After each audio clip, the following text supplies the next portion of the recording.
Bueno, ahora sí, vamos a buscar primera carta de Pablo a Timoteo, primera carta de Pablo a Timoteo, capítulo 1.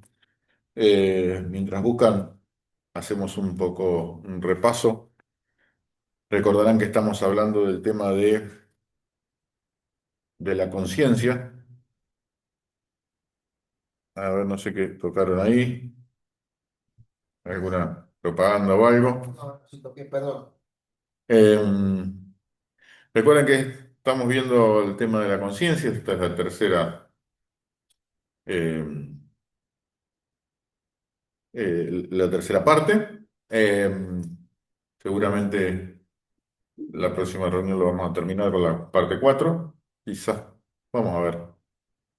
Entiendo que con la parte 4 lo vamos a estar terminando. Si se quiere, podemos repasar un poco.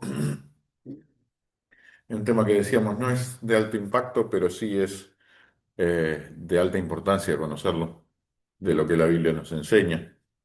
Eh, Vimos a la luz de la palabra de Dios que todo ser humano tiene justamente una conciencia.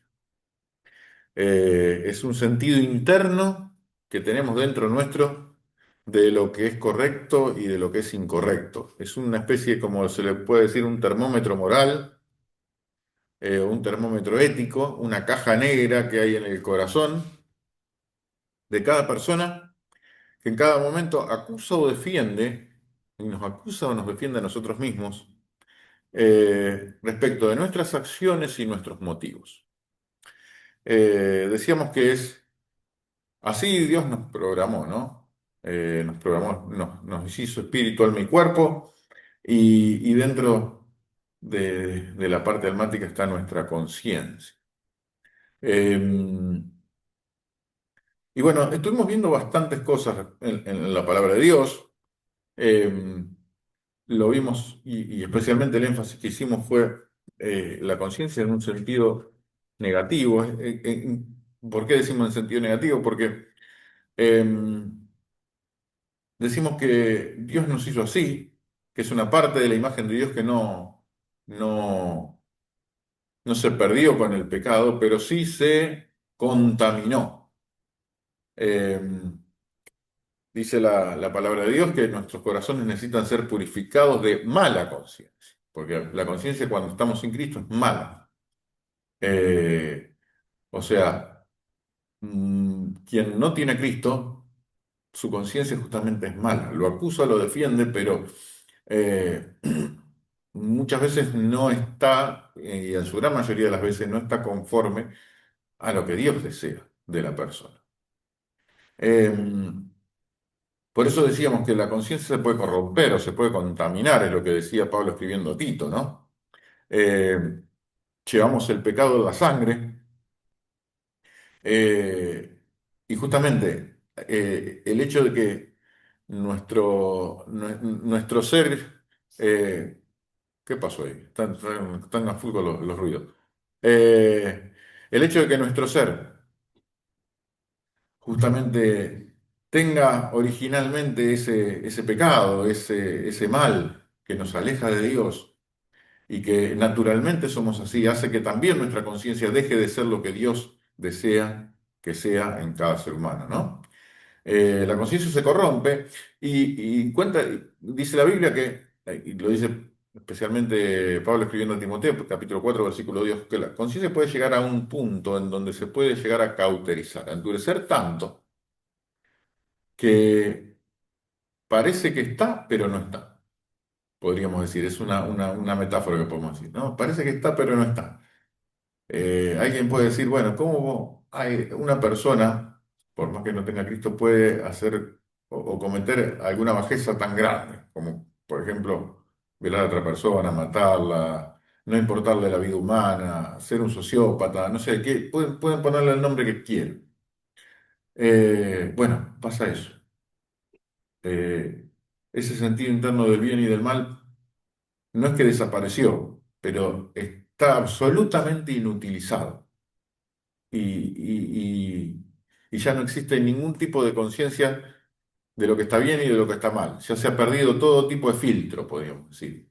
Y bueno, a veces decimos, bueno, hoy estoy sin filtro, bueno, o fulano de tal no tiene filtro. Bueno, ya los filtros se han desaparecido por completo en el caso de una conciencia que es cauterizada y termina haciendo desastres y males a más no poder.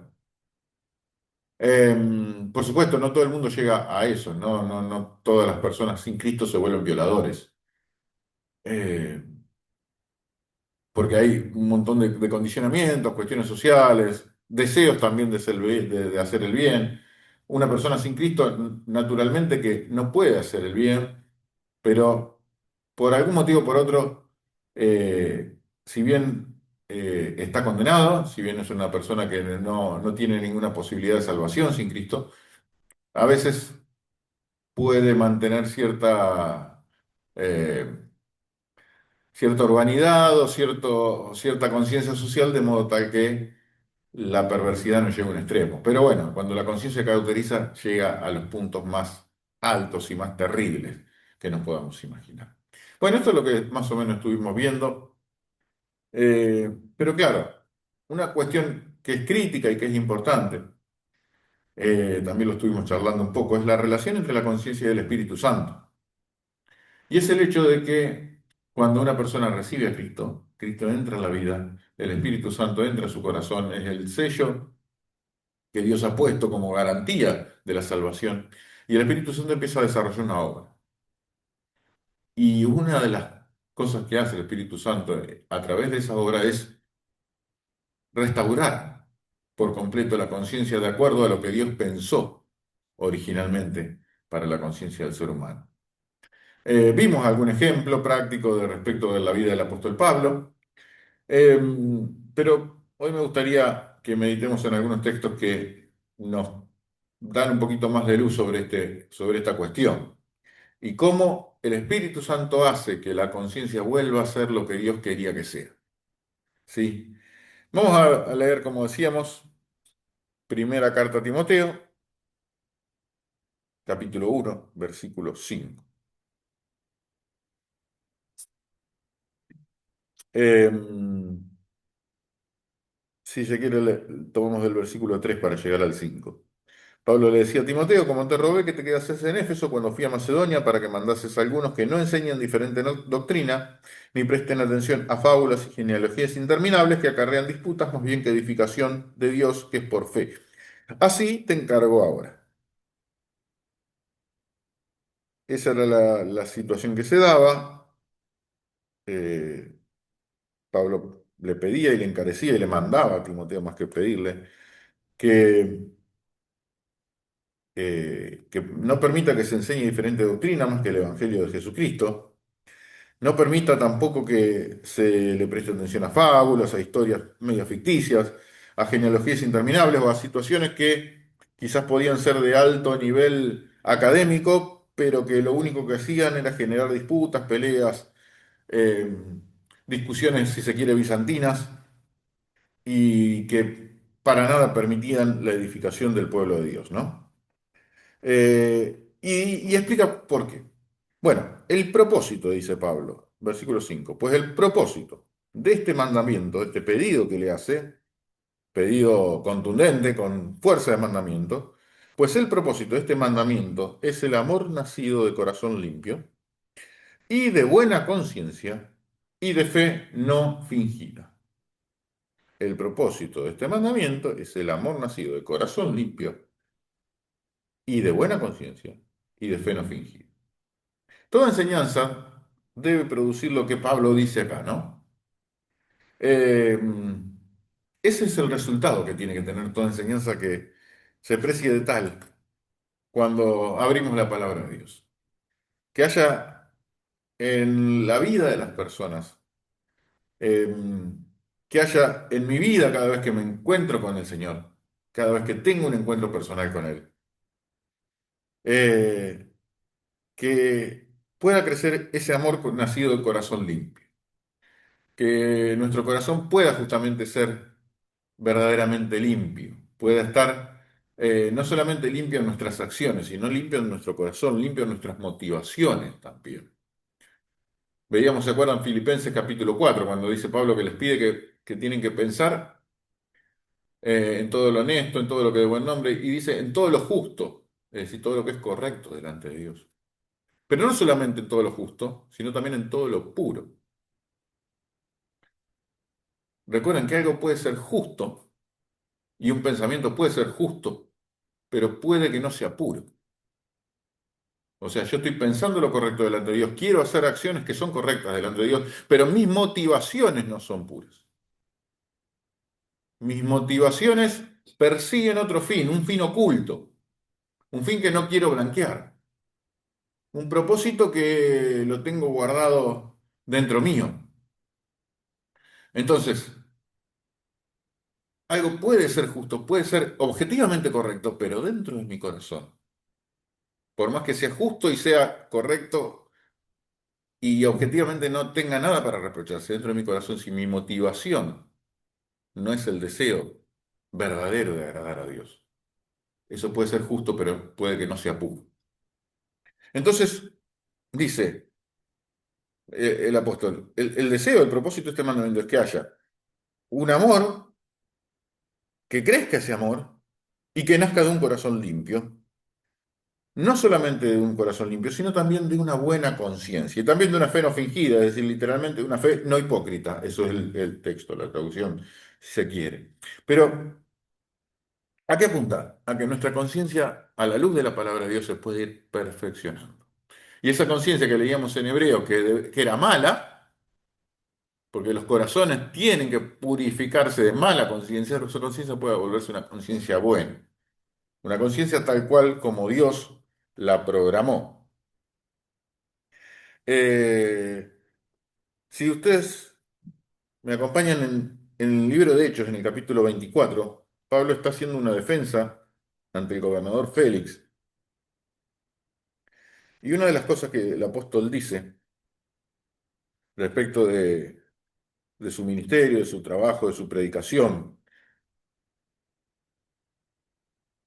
eh, de el deseo que él tenía de anunciar el camino de la salvación que Dios ofrece a través de Jesucristo, dice 24:16, Pablo le dice a Félix, y por esto procuro tener siempre una conciencia sin ofensa ante Dios y ante los hombres. Por esto procuro tener siempre una conciencia sin ofensa ante Dios y ante los hombres. Es decir, el deseo máximo de una buena conciencia es ese, tener la seguridad de no ofender a Dios, ni agredir innecesariamente a mis hermanos, naturalmente, o a mis pares, o a criaturas que Dios ha creado también. Delante de Dios, el deseo de tener una buena conciencia delante de Dios y delante de los hombres. Por supuesto que si uno agrede a otro ser humano, de la manera que sea, también se pone en conflicto con Dios, naturalmente, ¿no? Eh, no existe eso de, bueno, yo estoy bien con el Señor, pero a mis hermanos no los aguanto. Bueno, ese tipo de cosas, no hay, este, no hay cabida dentro de lo que Dios espera, ¿no? Pero sí, por eso que el apóstol dice, bueno, no, necesito personalmente tener justamente una buena conciencia que no ofenda a nadie, que no ofenda a Dios por sobre todas las cosas, que el deseo sea, el deseo máximo sea agradar a Dios, sea no ofenderlo, sea no agredirlo, sea responder siempre a sus demandas, sea responder siempre a sus mandamientos, sea crecer en santidad, sea estar más cerca de Él, sea bendecir a las personas a través de lo que Dios hizo en mi corazón, sin ofensa delante de Dios y delante de los hombres. Por supuesto que habrá, y ahora vamos a ver algún texto, ¿no? Habrá personas que se sentirán ofendidas por la verdad del Evangelio. Eso va a pasar, seguro que va a pasar.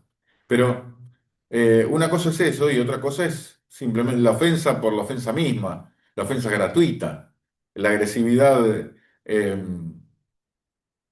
eh, regalada, si se quiere, que no tiene ningún otro propósito más que mostrar alguna cuestión eh, de mostrar o de enorgullecerse de algo en particular, de ostentar algo.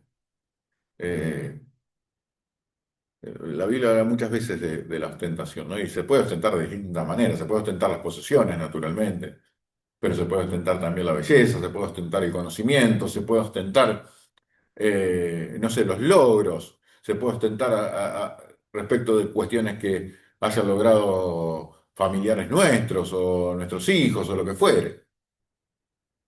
Entonces, el apóstol dice y refiere que el propósito del mandamiento es el amor nacido del corazón limpio y de una buena conciencia. Eh, Como decíamos, el apóstol lo que desea es tener una buena conciencia sin ofensa delante de Dios, delante de los hombres. Decimos que servimos al Señor y también servimos eh, a las personas. Eh, Somos siervos de Dios que, sí, por el solo hecho de serlo, deben bendecir a las personas. Pablo decía, Romanos 1:14, a los griegos y a los no griegos, a sabios y a no sabios, soy deudor. Él se sentía en deuda y esa deuda implicaba la necesidad de compartirles el Evangelio a todas esas personas. A griegos y a no griegos, soy deudor. Una buena conciencia sin ofensa delante de Dios y delante de los hombres. Ahora bien, y acá hay un punto que no es menor. Acompáñame en 1 Corintios capítulo 4, porque decimos, la conciencia se va transformando, va siendo cambiada, va siendo renovada, los pensamientos van siendo renovados, ¿sí? Lo veíamos la otra vez también cuando meditamos Romanos 12:2, cuando hablábamos de las emociones. Bueno, eh, todo eso va ocurriendo y es una obra maravillosa, es una transformación milagrosa que el Espíritu Santo desarrolla en la vida de las personas que han reconocido el señorío de Cristo.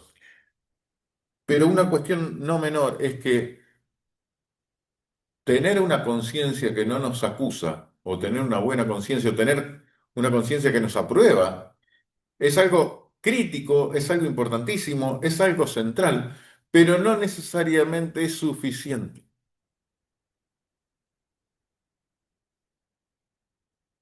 A lo que voy es lo siguiente, una buena conciencia no es infalible. Nuestra conciencia no es un indicador infalible de aprobación de parte.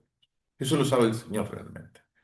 Fíjense que Pablo escribía a los corintios respecto de su ministerio. Así pues, capítulo 4 versículo 1, así pues tengan a los hombres por servidores de Cristo y administradores de los misterios de Dios. Ahora bien, se requiere de los administradores que cada uno sea hallado fiel.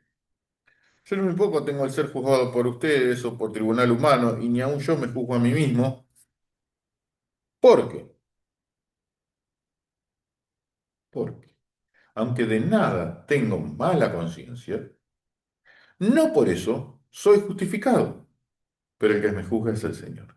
Es decir, la, en nada tengo mala conciencia. De esto pasé todos los filtros que puedo llegar a pasar a través de mis pensamientos, lo cual no es poco, no es menor. Ojalá pudiera, déjame decir, ojalá yo pudiera decir lo mismo que decía el apóstol. Pero aún llegando a ese punto, tampoco alcanza, tampoco es seguro, tampoco es infalible. Es absolutamente necesario, pero no es infalible eso. No por eso soy justificado. Pero el que me juzga es el Señor. Así que no juzguen nada antes de tiempo, dice el versículo 5, hasta que venga el Señor, el cual aclarará también lo oculto de las tinieblas y manifestará las intenciones de los corazones. Entonces cada uno recibirá su alabanza de Dios. Es decir, una buena conciencia, que la voz de nuestra conciencia no nos reproche, eh, es un objetivo deseable, es un objetivo que, que está dentro de lo más que podemos, de lo más a lo que podemos aspirar en esta tierra. Pero no necesariamente eso implica una aprobación delante de Dios. Quien juzgará las intenciones del corazón, y ese va a ser el parámetro de medida finalmente, las intenciones de nuestro corazón, será el Señor en el momento en que Él lo disponga. Cuando Él venga, Él aclarará lo oculto de las tinieblas y manifestará que había. si lo que pensamos justo, de una manera justa, lo cual es, si se quiere, por lo menos dentro del interior, objetivamente comprobable dentro de nuestro interior, a la luz de la palabra, si lo que nosotros pensamos como algo justo era también algo puro. El Señor se va a encargar de manifestar eso con un juicio perfectamente justo. Lo que Pablo está diciendo no es que no conoce ningún pecado en su vida, no es que no tenga ningún tipo de imperfección, pero significa que en lo que hace a su ministerio no es consciente de ningún tipo de acusación de infidelidad que se pudiera presentar en su contra. Es lo que podríamos decir en otros términos, o en términos que el mismo apóstol usa, él se podía considerar en ese sentido irreprensible. Pero sin embargo eso no implicaba que Dios estaba aprobando cada cosa que hacía. Simplemente él se declaraba como que no era competente para juzgar ese asunto, pero sí, claramente, su buena conciencia era un indicador importante, diría importantísimo, de que estaba en lo correcto. Y eso, y eso es algo a lo que debemos apuntar, tener siempre como objetivo, buscar con todo nuestro corazón y con todo nuestro deseo que nuestra conciencia no nos acuse absolutamente de nada, que nuestra conciencia sea buena respecto de nuestras acciones, de nuestros pensamientos y nuestras motivaciones. Acompáñame a segunda carta de Pablo a los Corintios, capítulo 5,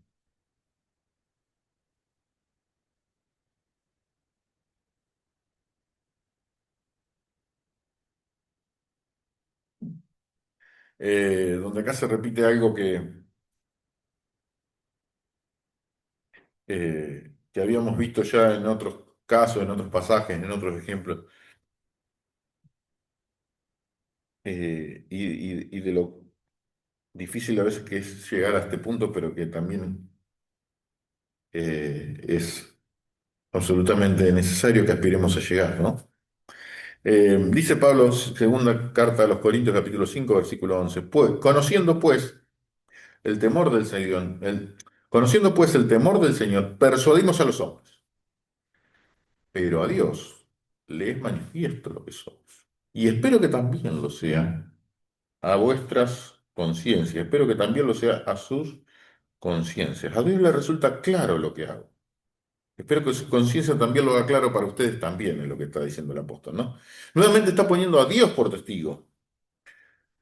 Y dice, a Dios le manifiesto, a Dios les claro, les obvio, les evidente lo que yo hago. Espero que a sus conciencias también le resulte de la misma manera. Estaba pidiendo a sus lectores que evaluaran su ministerio en base al mensaje que recibieron de su conciencia, pues él creía que sus conciencias, la conciencia de sus lectores, controlada por el Espíritu Santo, por supuesto, se alinearían con la verdad y podría brindarle una evaluación o un discernimiento preciso de que lo que él estaba enseñando era la verdad, pura verdad de Dios.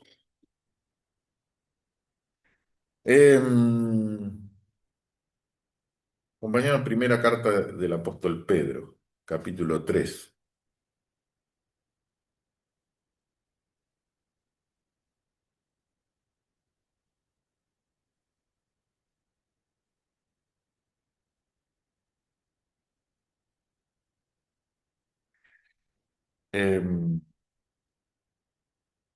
Y hay un texto conocido que normalmente lo usamos en el sentido de la necesidad de ser capaces de defender la fe, de presentar defensa de lo que creemos, de entender que como dice un autor, ¿no? No tenemos que dejar el cerebro en la puerta de la iglesia, ¿no?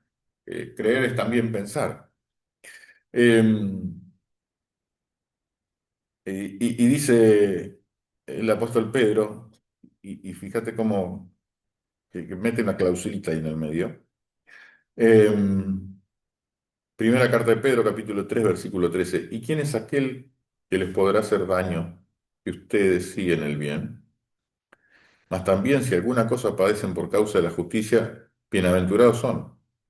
Por tanto, no se amedrenten por temor de ellos, ni se conturben o no se turben, no se inquieten, sino santifiquen a Dios el Señor en vuestros corazones y estén siempre preparados para presentar defensa con mansedumbre y reverencia ante todo el que les demande razón de la esperanza que hay en ustedes, teniendo buena conciencia, teniendo buena conciencia. Es crítico que todo lo que hagamos, incluso hasta presentar defensa de nuestra fe, hasta desarrollar una actividad apologética, se pueda hacer bajo ese paraguas protector, si se quiere, teniendo buena conciencia, para que en lo que murmuran de ustedes como de malhechores sean avergonzados los que calumnian su buena conducta en Cristo. Es decir, alguien que sabe que está presentando la verdad y que lo puede hacer no solamente eh, citando textos bíblicos y dando un mensaje preestablecido, sino que también puede ser capaz de ofrecer argumentos, razonamientos, que puede estar dispuesto a presentarse bajo cualquier foro de discusión y poder realmente presentar la verdad de Dios con la autoridad y con el poder del Espíritu, pero también con argumentos que sean claros y entendibles, como pasaba con el apóstol Pablo, por ejemplo, que eso pueda hacerse bajo un paraguas de la buena conciencia y que aún soportando persecuciones y soportando cuestiones que se digan o cuestiones que pueda decir alguien que naturalmente el apóstol lo presenta como malhechores, bueno, pueda quedar avergonzado porque no tiene nada para decir, nada para reprochar. Porque la persona que está controlada por el Espíritu Santo, justamente, tiene verdaderamente el sello de aprobación de Dios, y no solo de los argumentos que presenta. Y la conciencia es justamente un rol fundamental en eso. Si uno quiere establecer una defensa de la fe y quiere hablar de cualquier tema que se quiera apologético o algo así, también dice es necesaria una buena conciencia. También lo puede hacer uno por motivaciones equivocadas. También puede pretender uno sacar pechito argentino de haber ganado una discusión. Pero el Señor no nos quiere para ganar discusiones. Nos quiere para ser fieles en la presentación del mensaje. Naturalmente que a veces hay cuestiones argumentales, contraargumentales, a veces se presentan esas situaciones, ¿no? No sé si alguna vez le ha tocado alguna vez discutir con algún ateo. Y a veces es difícil, pero también necesitamos examinar nuestro interior, nuestra mente, nuestro corazón, para saber si hay una buena conciencia delante de Dios. Para saber si uno, ¿qué es lo que persigue? ¿Qué es lo que uno persigue dentro de su corazón y dentro de su mente también? Y quizás esa sea la pregunta que queremos hacernos. ¿Qué pretendemos? ¿Ganar discusiones?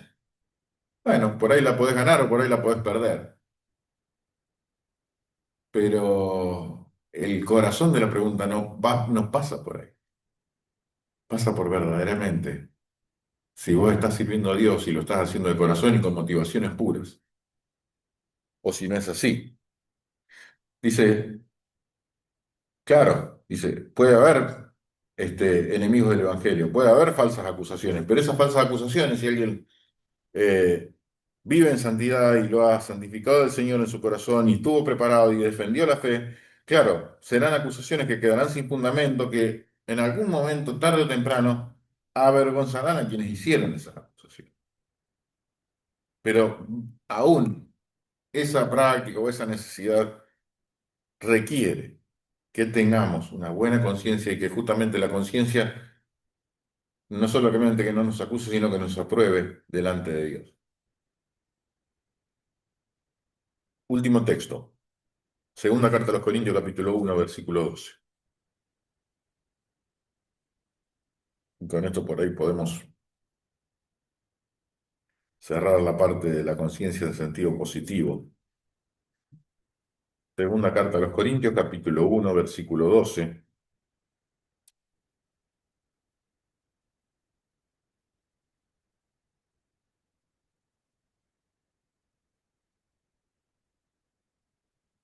Y creo que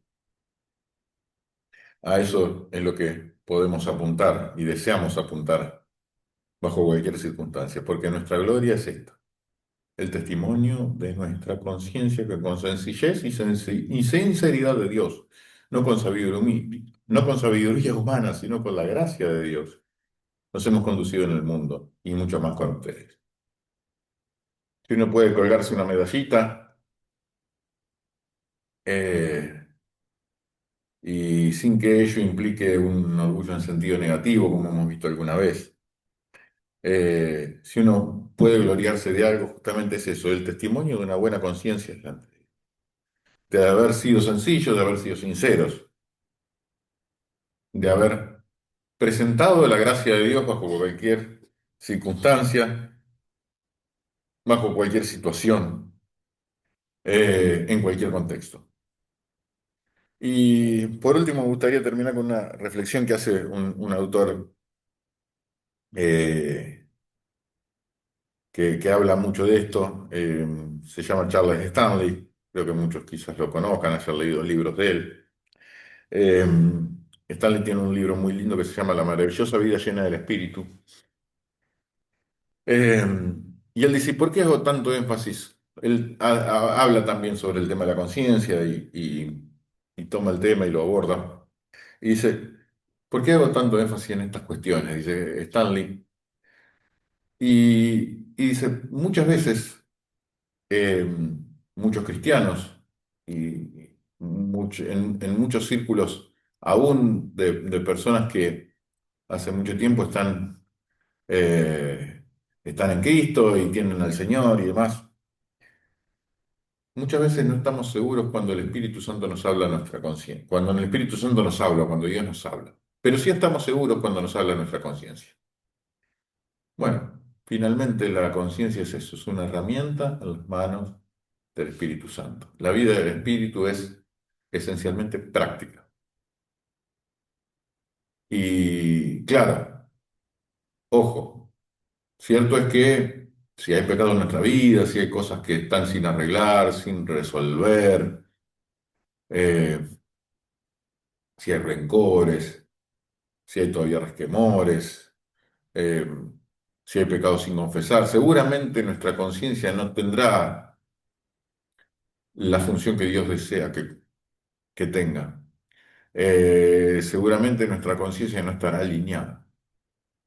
Pero sí, cuando entendemos que todos esos temas se han resuelto, que hemos reflexionado acerca de nuestra vida de santidad, que hemos reflexionado delante de Dios, que delante del Señor no tengamos nada que ocultar, cuando efectivamente nuestros pecados están siendo llevados de rienda corta, déjame decir, están siendo confesados permanentemente delante del Señor, estamos pidiendo perdón delante del Señor.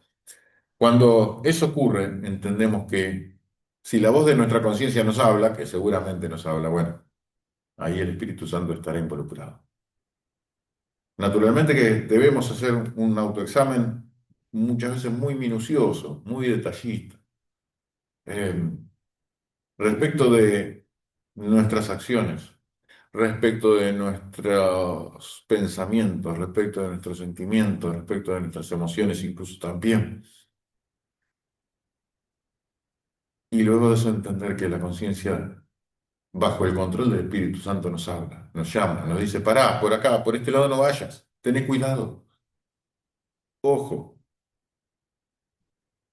esto que estás haciendo seguramente no es tan honesto como vos pensás, tené cuidado por acá, esto no es justo delante de Dios.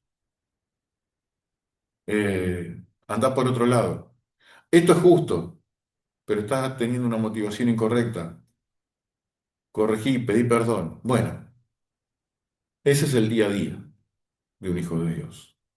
Esperemos que ese sea eh, nuestra experiencia también, que nuestra conciencia sea transformada plenamente por la obra del Espíritu Santo, que la renovación de la mente implique todo eso y que también podamos interactuar con la persona de Dios, con la persona del Espíritu Santo en nuestra casa, y esa interacción sea siempre positiva, siempre nos lleve por el camino que Él desea. Eh, Entiendo que la plenitud del Espíritu Santo es eso, Que el Espíritu Santo controle nuestras acciones, nuestros deseos, nuestros pensamientos y por sobre todo nuestras motivaciones también. Ojalá que el Señor nos guíe para ser capaces de ir cada vez más caminando hacia la santidad, hacia lo que Dios desea, y que justamente la conciencia pueda en cada uno de nosotros cumplir el rol que Dios pensó desde el comienzo. ¿Sí? Que nos llame la atención, que nos apruebe, que nos desapruebe también, y sabiendo que será el Señor quien finalmente juzgará las intenciones del corazón. Pero mientras tanto, saber que nos ha puesto ahí un indicador claro y preciso que necesitamos que siempre nos dé el ok, que siempre nos apruebe y que existe esa sinceridad y esa justamente fe no fingida dentro nuestro delante de Dios para que el examen que hagamos pueda ser un examen real y sea un examen de acuerdo a lo que Dios quiere. Amén. Oramos. Te agradecemos, Señor, por este momento, por este tiempo. Gracias porque hemos podido meditar en tu palabra, sobre este tema de lo cual tanto nos hablas. Y te rogamos, te pedimos que guíes nuestra vida, que guíes nuestro corazón, que te manifiestes en nosotros y no solamente en medio de la congregación y no solamente, Señor, en medio de los tiempos en que meditamos en tu palabra, sino también en nuestro tiempo de oración personal, en nuestro tiempo de comunión íntima con vos. Que seamos capaces, Señor, de que nuestra conciencia sea transformada, cambiada, renovada por la obra de tu Espíritu. Y te pedimos que podamos ser sensibles, seamos sensibles a tu voz, en todo lo que vos tengas para decirnos, para hablarnos, para mandarnos, que seamos sensibles, que seamos honestos en nuestra evaluación, que seamos justos, pero que también seamos puros. Señor, lo ponemos todo en tus manos y ahora te rogamos y te pedimos, Señor, que nos guíes en el tiempo de las oraciones que vamos a compartir en el día de hoy. Señor, lo ponemos todo en tus benditas manos. Te damos las muchas gracias una vez más en el nombre de Cristo Jesús. Amén y amén. Muy bien, dejamos acá y vamos a pasar a los motivos de oración.